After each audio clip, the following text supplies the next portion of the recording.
اعوذ باللہ من الشیطان الرجیم بسم اللہ الرحمن الرحیم الحمد للہ رب العالمین الرحمن الرحیم مالک یوم الدین صدق اللہ العظیم رب اشرح لی صدری ویسر لی امری واحلل عقدۃ من لسانی یفقہوا قولی رب یسر ولا تعسر وتمم بالخیر آمین یا رب العالمین۔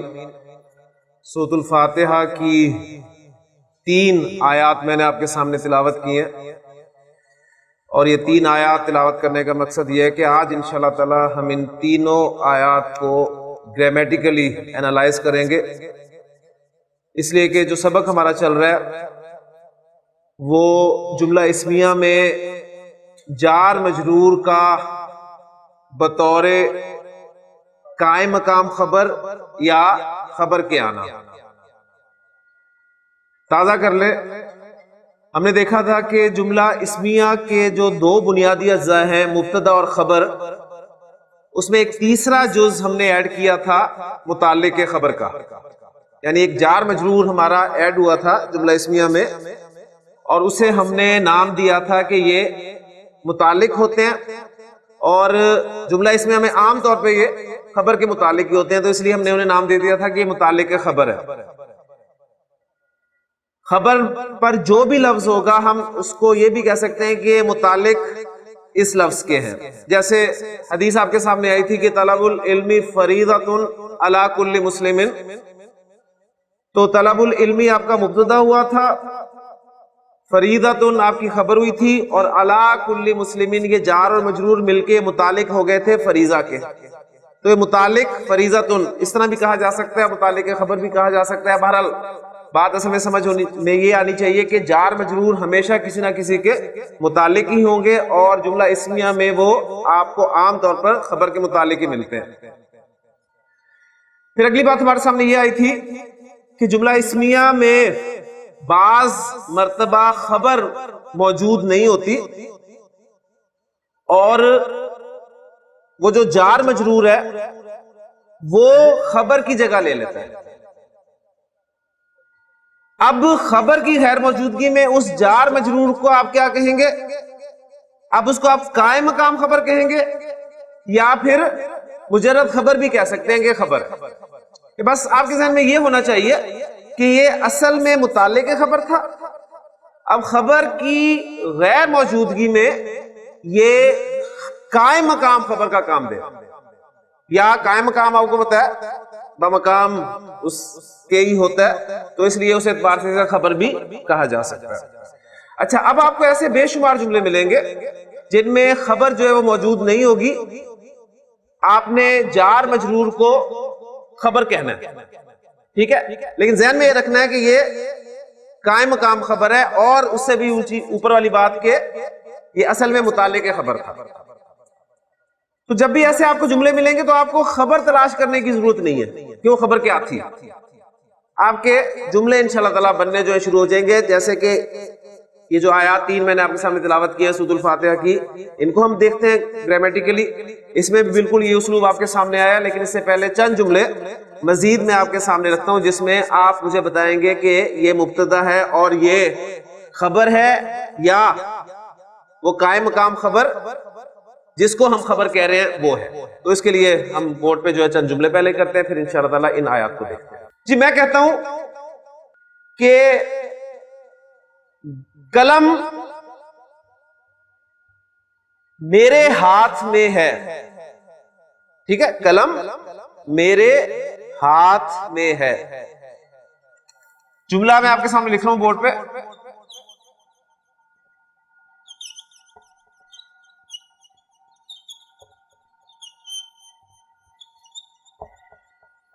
جی، اس جملے میں مبتدا کیا ہے؟ قلم، مبتدا ہو گیا، اور خبر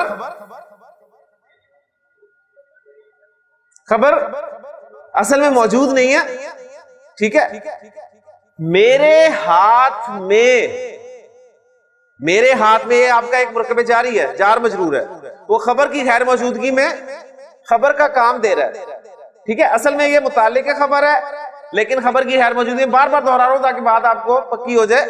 اصل میں یہ متعلق خبر ہے لیکن خبر کی غیر موجودگی میں ایک قائم مقام خبر کا کام دے رہا ہے اور اس وجہ سے ہم اسے خبر کہہ سکتے ہیں. تو قلم میرے ہاتھ میں ہے. اب اس کو بڑی آسانی سے ٹرانسلیٹ کر سکتے ہیں, اس میں کوئی مشکل بات نہیں ہے. تو کریں جی ٹرانسلیٹ, اسے کون کریں گے؟ القلم مبتدا. جی ڈاکٹر صاحب آپ جواب دے سکتے ہیں کہ انہوں نے القلم کیوں کہا ہے؟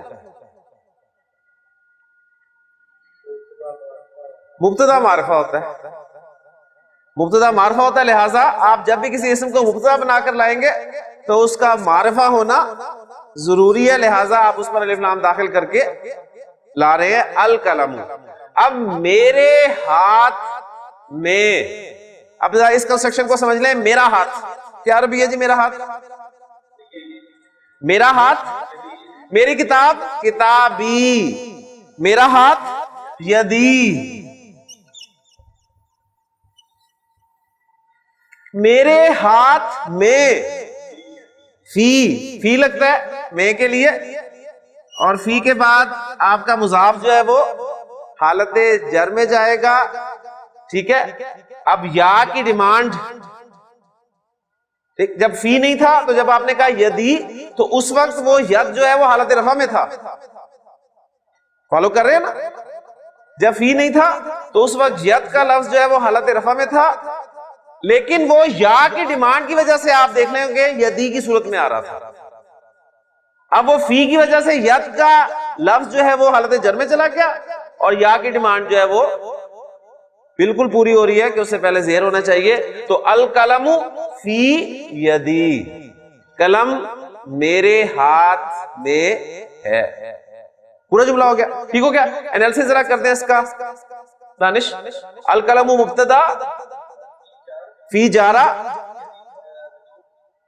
پہلے مجرور اس کو بھی ذرا کھولنا ہے کیونکہ یہ بھی دو الفاظ کا مجموعہ ہے. جی فی حرف جر, ید مضاف, یا متکلم مضاف الیہ, مضاف مضاف الیہ مل کر مجرور, جار اور مجرور مل کر خبر بن گئے, مبتدا خبر مل کر آپ کا جملہ اسمیہ. کلیئر ہو گیا نا؟ یعنی ساتھ ساتھ انالیسس بھی کرتے رہے, آپ کو انشاءاللہ تعالی جب ٹیکسٹ پہ پہنچیں گے تو آپ کو ساری باتیں جو ہیں بالکل کلیئر ہو جائیں گی. جی اگلا جملہ شاہد صاحب, میں آپ سے کہتا ہوں کہ گھڑی دیوار پر ہے.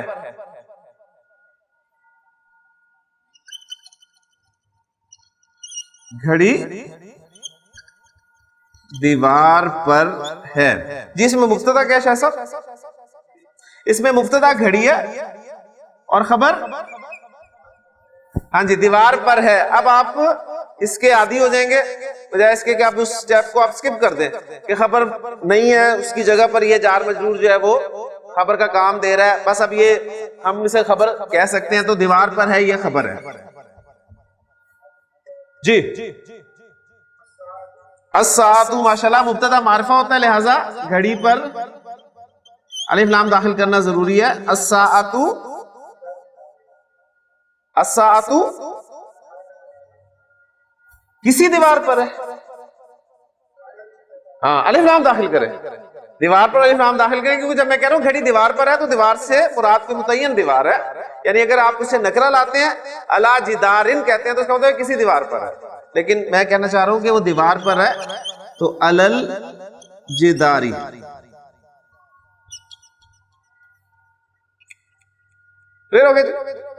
کتاب میز پر ہے. جی کتاب مبتدا ہے, زبانی کر لیتے ہیں اس جملے کو. کتاب میز پر ہے. جی کتاب مبتدا میز پر ہے, اس کی خبر ہوگی. ٹھیک ہو گیا, ٹرانسلیٹ کر دیں. الکتاب میز مکتب, مکتب لکھنے کی جگہ اسے میز کہتے ہیں. علل مکتبی ماشاءاللہ. الکتاب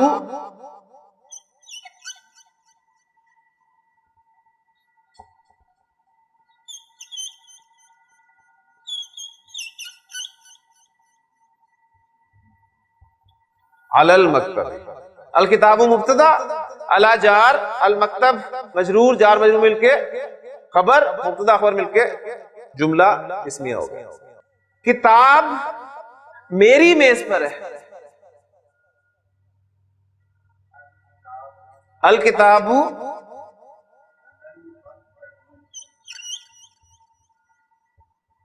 الکتاب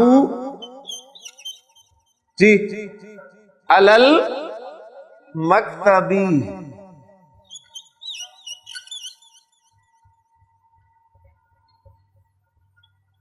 انہوں نے کہا کہ میں نے میری کو شو کیا اس لیے انہوں نے یا متکلم لگائی ہے. ٹھیک ہے. ہاں جی, اس جملے میں ایک غلطی ہے. وہ کیا غلطی ہے جی مدثر؟ مثلا کیا ہٹا دوں؟ الف لام ہٹا دوں کس میں سے؟ یہ المکتبی کا الف لام ہٹا دوں؟ لے جی ہٹا دیا. یہ اچھا نہیں لگ رہا تھا.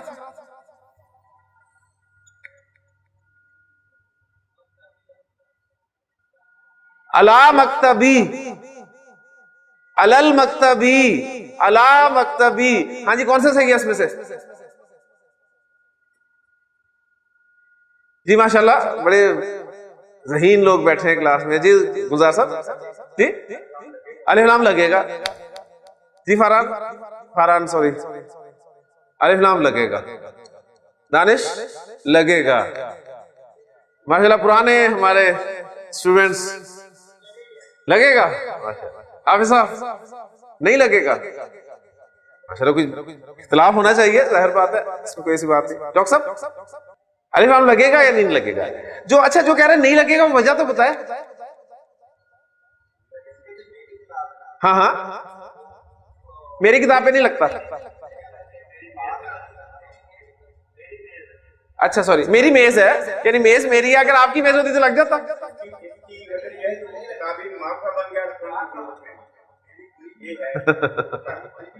جی شاہ صاحب, کون معرفہ ہو گیا؟ مکتب معرفہ ہو گیا, اس لیے الف لام نہیں لگنا. لیکن پراپر جواب ابھی بھی نہیں آیا. پراپر جواب نہیں آیا ابھی. جی دانش, یہ مضاف ہے, مضاف پر الف لام داخل نہیں ہوتا. مکتبی مضاف مضاف الیہ ہے نا, مکتبی مضاف پلس مضاف الیہ, اور مضاف پر الف لام داخل نہیں ہوتا. مضاف کا قاعدہ ہم نے پڑھا. ٹھیک ہے, دیکھیں میں نے اس وقت بھی کہا تھا کہ مضاف پر الف لام داخل نہیں ہوتا, لیکن آپ لگائیں گے. ٹھیک ہے, اور آپ نے لگایا اور بڑے پورے یقین کے ساتھ لگایا کہ جی لگے گا, کیونکہ اچھا نہیں لگ رہا تھا نا. تو اصل میں مضاف پر الف لام داخل نہیں ہوتا. وہ ڈیٹیل ہے کہ کیوں نہیں داخل ہوتا, اس لیے کہ مضاف الی المعرفہ معرفہ ہوتا ہے. اور ویسے بھی سمپل اس کا جواب یہ ہے کہ مضاف پر الف لام آپ نے داخل نہیں کرنا. ٹھیک ہو گیا. تو الکتاب علی مکتبی, کتاب میری میز پر ہے, اور الکتاب علی المکتبی, کتاب میز پر ہے. اگر میں کہتا ہے الکتاب علی مکتبن, تو کیا ترجمہ کرتے؟ کتاب کسی میز پر ہے. اب جیسے کہتے ہیں نا, ہاں بھی کتاب کسی میز پر ڈھونڈ لو, تو اس وقت میز جو ہے وہ متعین نہیں ہے, غیر معین ہے, اس لیے اسے میں نکرہ لا رہا ہوں. جب میں نے کہا الکتاب علی المکتبی, تو کم از کم میرے ذہن میں تو ہے نا, میرے ذہن میں تو ہے کون سی کتاب میز پر ہے.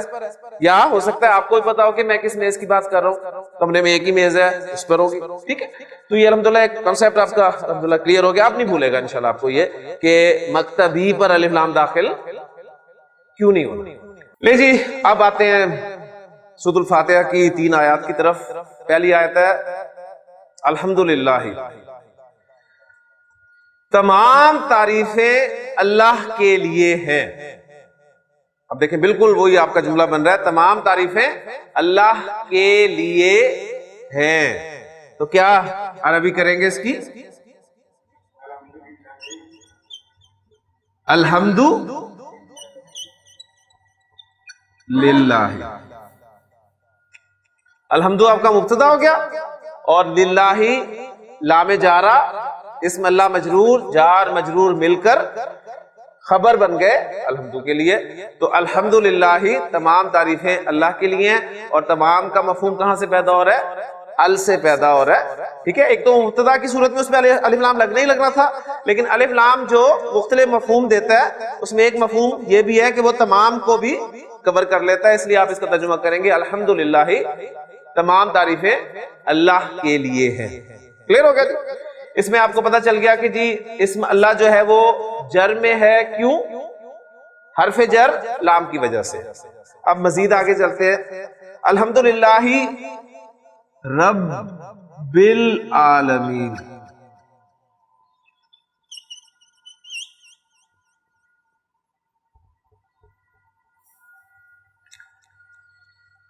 اب الحمدللہ یہ ہو گیا، اس کو ذرا تھوڑا سائڈ پہ کر دیں. اب کنسٹرکشن دیکھیں آپ کے سامنے آ رہی ہے، رب العالمین. کون سی کنسٹرکشن ہے؟ کون سا مرکب ہے؟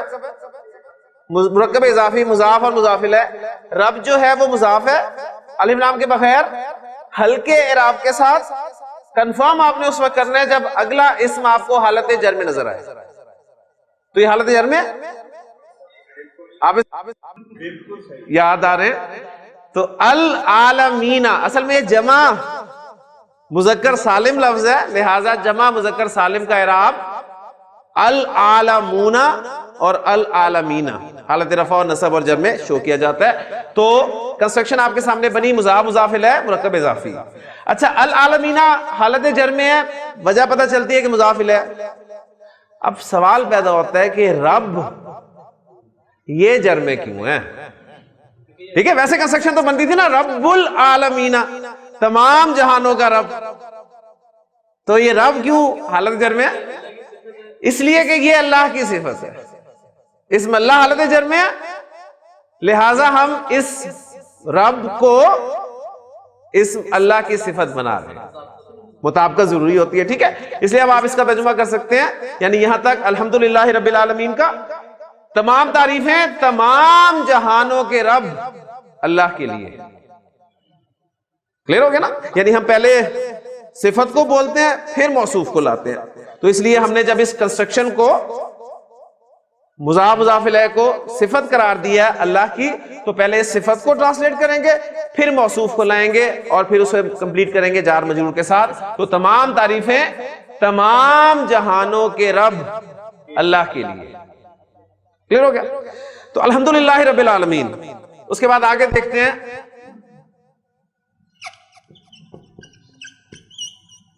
الرحمن.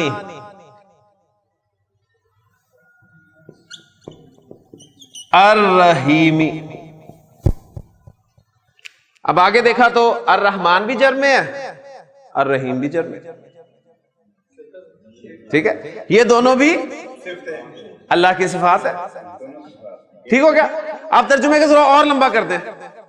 تمام تعریفیں الرحمن الرحیم تمام جہانوں کے رب اللہ کے لیے. کلیئر ہو گیا نا؟ تو یعنی اس کا مجرور ہونا کوئی آپ سے پوچھے تو آپ بتا سکتے ہیں یہ اسم اللہ کی صفت کے طور پہ استعمال ہوگا. اور الرحیم کا حالت جر میں ہونا کوئی آپ سے پوچھے تو آپ بتا سکتے ہیں کہ یہ اسم اللہ کی صفت کے طور پہ استعمال ہوگا. اس کے بعد آگے دیکھیں مالک یوم الدین.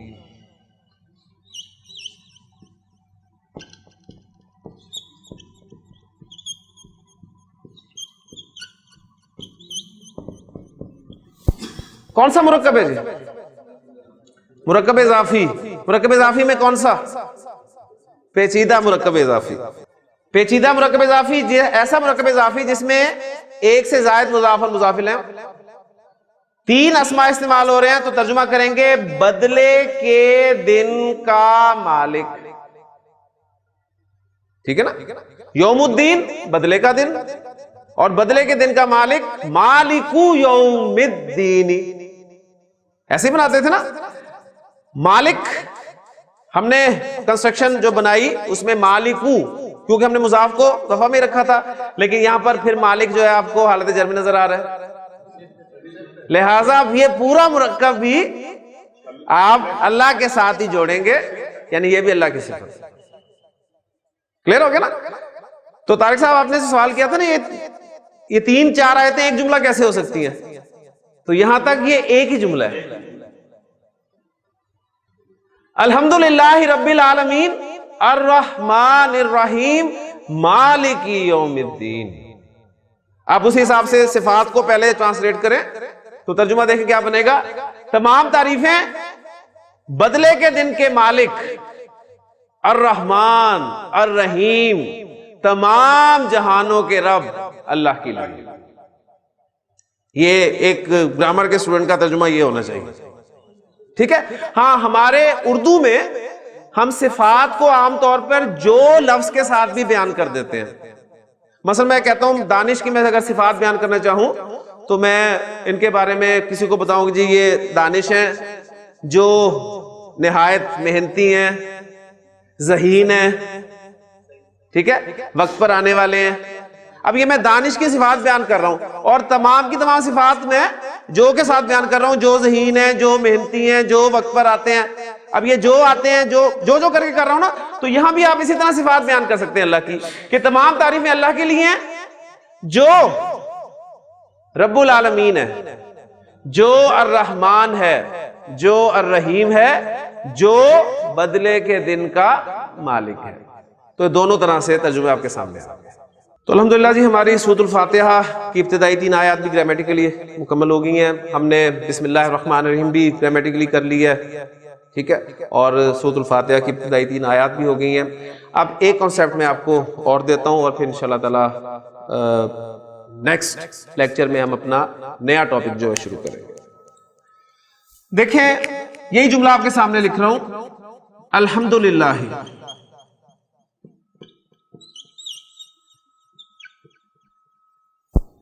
آپ کو پتا ہے الحمد مبتدا اور للہ جار مجرور ہو کر اس کی خبر واقع ہو رہا ہے. اچھا اب دیکھیں اس جملے میں ایک تبدیلی لا رہا ہوں. میں اس جملے کو ایسے لکھ دیتا ہوں،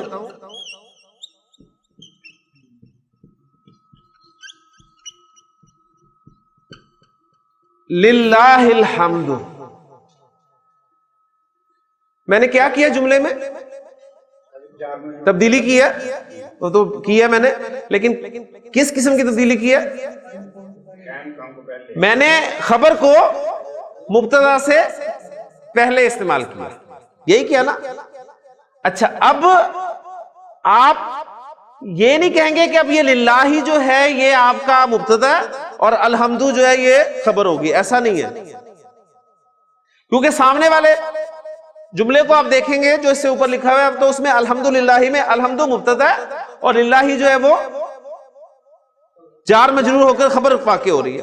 تو اب اس للہ کو آپ بالکل اسی طرح کہیں گے کہ یہ آپ کا جار مجرور ہو کے خبر ہے اور الحمد جو ہے یہ آپ کا مبتدا ہی ہے، لیکن اب ان کے ساتھ ایک ایک لفظ ہم اور ایڈ کر دیں گے کہ یہ للہ جو ہے یہ خبر مقدم ہے. خبر مقدم یعنی آگے کی ہوئی خبر ہے، اور مبتدا یہ جو ہے یہ مؤخر ہے. خبر مقدم اور مبتدا مؤخر. یہ ٹرمز ہم نے کیوں استعمال کی؟ اس لیے کہ مبتدا اصل میں پہلے آتا ہے اور خبر بعد میں آتی ہے. بات سمجھ میں آئی نا؟ تو لیکن چونکہ ہم نے اس جملے کی ترتیب میں تبدیلی کی، خبر کو پہلے لے آئے اور مبتدا کو بعد میں کر دیا، تو ہمیں یہ لفظ جو ہے وہ ایڈ کرنے پڑے کہ یہ للہ خبر مقدم ہے اور الحمد جو ہے وہ مبتدا مؤخر ہے. مبتدا مؤخر اپنی خبر مقدم سے مل کر جملہ اسمیہ ہو گیا. انالیسس وہی ہے، کلیئر ہو گیا. اب سوال پیدا ہوتا ہے کیوں، ضرورت کیا پیش آئی مجھے یہ کرنے کی؟ کل بھی بات ہوئی تھی کہ جب ہم الفاظ کو آگے پیچھے کرتے ہیں تو مراد یہ ہوتا ہے سٹریس دینا، زور پیدا کرنا. جس لفظ پر ہم زور دینا چاہتے ہیں ہم اس کو پہلے بیان کر دیتے. ٹھیک ہے، تو الحمدللہ تمام تعریفیں اللہ کے لیے ہیں. للہ الحمد، اللہ ہی کے لیے تمام تعریفیں ہیں. اب یہ دیکھیں زور کیسے پیدا ہوا، اللہ ہی کے لیے تمام تعریفیں ہیں. اب یہ ہی کا لفظ میں نے ایڈ کیا جملے میں جس سے وہ زور آپ کے سامنے آ گیا. الحمدللہ تمام تعریفیں اللہ کے لیے. للہ الحمد، یہ اکثر آپ جملہ سنتے ہیں، خطبے میں سنتے ہیں للہ الحمد. تو سٹریس دینا مقصود ہوتا ہے کہ اللہ ہی کے لیے تمام تعریف ہے. اسی طرح دیکھیں ایک جملہ آپ کے سامنے اور لکھتا ہوں میں، یعنی یہ آپ کا جملہ اسمیہ میں زور دینے کا ایک انداز آپ کے سامنے آ گیا. آپ زور دینا چاہتے ہیں جملے میں تو خبر کو مقدم کر دیں، مبتدا کو مؤخر کر دیں. ایک جملہ آپ کے سامنے اور لکھتا ہوں، میں کہتا ہوں ملک السماواتی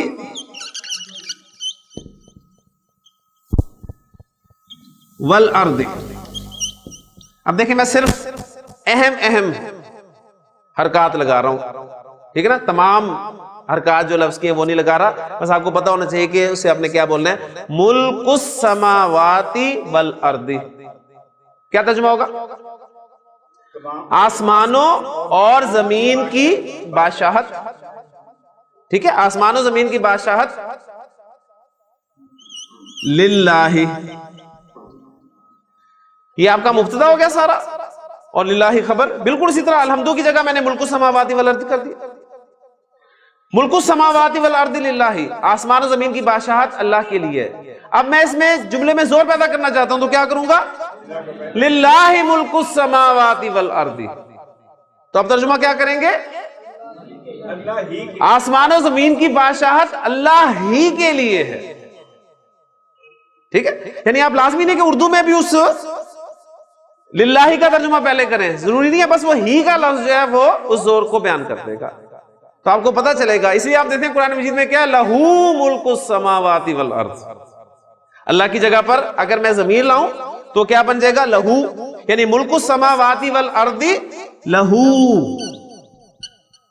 اس کے لیے. لہو ملک السماوات والارض، آسمان و زمین کی بادشاہت اسی کے لیے.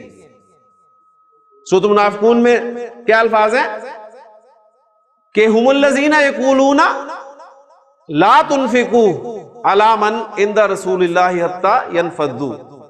ٹھیک ہے، منافقین کہتے ہیں کہ ان پہ خرچ مت کرو یہاں تک کہ یہ خود ہی چلے جائیں گے.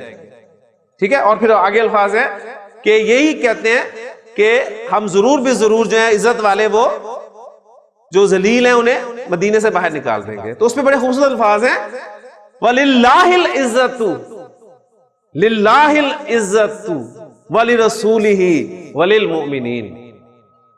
یعنی عزت تو اللہ ہی کی ہے اور اس کے رسول کی ہی ہے اور تمام مومنین کی ہی ہے، تو وہ ہی کے ساتھ آپ ترجمہ جو ہے وہ کریں گے. کلیئر ہو گیا؟ تو جملہ اسمیہ میں آپ زور پیدا کرنا چاہتے ہیں تو آپ کو یہ اسلوب نظر آئے گا. آپ یہ جو خبر تھی اس کو مقدم کر دیں، مبتدا کو مؤخر کر دیں. الحمدللہ یہ بات بھی کلیئر ہوگی. اور آخری بات کر کے اس ٹاپک کو ہم ختم کرتے ہیں. آخری بات یہ ہے کہ جب آپ خبر کو مقدم کر دیتے ہیں اور مبتدا کو مؤخر کر دیتے ہیں، کیا کرتے ہیں؟ خبر کو مقدم کرتے ہیں، مبتدا کو مؤخر کرتے ہیں، تو اب آپ کے لیے یہ ممکن ہو جاتا ہے کہ آپ مبتدا کو نکرہ لے آئیں. خبر کو آپ اگر مقدم کرتے ہیں اور مبتدا کو مؤخر کرتے ہیں تو اب آپ کے لیے پاسبلٹی پیدا ہو گئی کہ آپ اب مبتدا کو نکرہ لا سکتے ہیں. مبتدا معرفہ ہوتا ہے نا، نکرہ نہیں ہوتا نا. ہم نے یہی پڑھا ہے نا مبتدا معرفہ، تبھی تو بحث ہوتی نہیں جی قلم، آپ نے کہا جی قلم نو، ہم نے کہا جی القلم بولیں. ٹھیک ہے، البابو کہیں، الساعۃ کہیں، الف لام لگائیں مبتدا پر.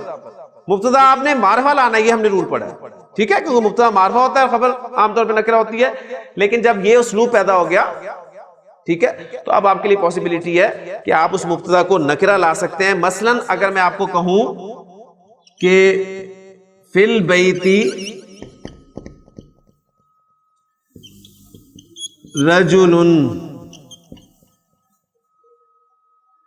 تو دیکھیں اسلوب وہی ہے، فی البیتی جار مجرور پر مقدم اور رجل مبتدا مؤخر. لیکن اب میں مبتدا کو نکرہ لے کر آیا. اور کیوں لے کر آیا؟ اس لیے کہ اب میں کہنا چاہتا ہوں یار گھر میں کوئی آدمی ہے، گھر میں کوئی آدمی ہے.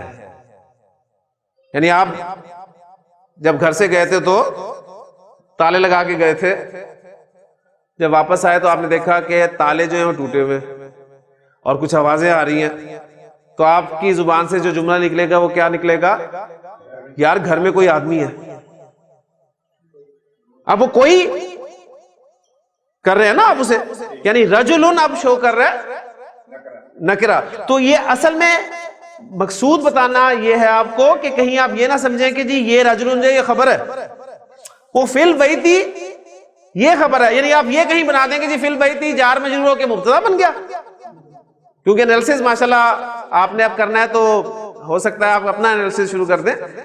تو فی البیتی جار مجرور ہو کے یہ مبتدا بن گیا اور رجلن جو ہے خبر بن گیا، مبتدا خبر مل کے جملہ اسمیہ بن گیا. ماشاءاللہ فارغ ہو گئے. نہیں، یہ کنسپٹ نہیں. جار مجرور اچھی طرح سن لیں، جار مجرور کبھی بھی مبتدا نہیں بن سکتا.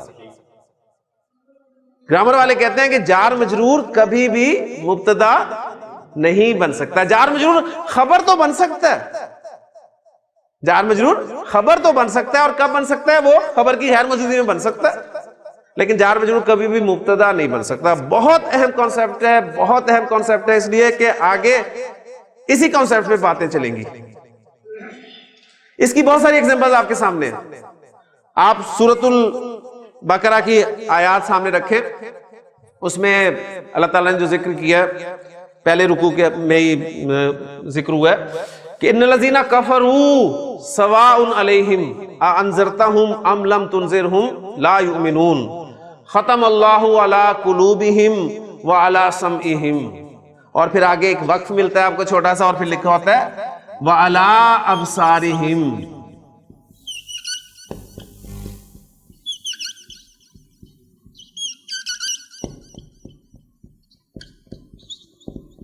غشاوۃ، جار مجرور سے جملہ شروع ہو رہا ہے. علی ابصارہم، ان کی آنکھوں پر. غشاوۃ، ایک پردہ ہے. تو یہ علی ابصارہم آپ کا خبر مقدم اور غشاوۃ مبتدا مؤخر. تو جب مبتدا کو مؤخر کر دیا جائے تو اسے نکرہ لایا سکتا ہے. اصل پوائنٹ یہ ہے، اصل پوائنٹ یہ ہے. اور پھر آگے ایک سوال آپ کا لیتا ہوں میں سوال، اور پھر آگے الفاظ ہے وَلَهُمْ عَذَابٌ عَظِيمٌ. تو دیکھیں آپ کا جملہ شروع ہو رہا ہے لَهُمْ عَذَابٌ عَظِيمٌ. تو لہم جار مجرور سے جملہ شروع ہو رہا ہے، جار مجرور خبر مقدم اور عذاب عظیم موصوف اور صفت مل کر مبتدا مؤخر. ان کے لیے ایک ایسا عذاب ہے جو بہت بڑا ہے. ٹھیک ہے، اور ایسی بہت ساری ایگزامپل آپ کو قرآن مجید میں ملیں گی انشاءاللہ تعالیٰ. کل سے یعنی یہ کنسیپٹ آپ کے سامنے ہوگا تو کل کا ٹاپک انشاءاللہ تعالیٰ آپ کو آگے جو ہے کلیئر ہوگا. اللہ تعالیٰ سے دعا کریں کہ اللہ تعالیٰ آپ کے لیے جو ہے آسانی فرمائے. قرآن کی ایگزامپلز ہیں تو قرآن ساتھ ساتھ چل رہا ہے، انشاءاللہ تعالیٰ آپ کے لیے آسانی ہو جائے گی. سبحانک اللہم و بحمدک اشہد ان لا الہ الا انت استغفرک و اتوب الیک.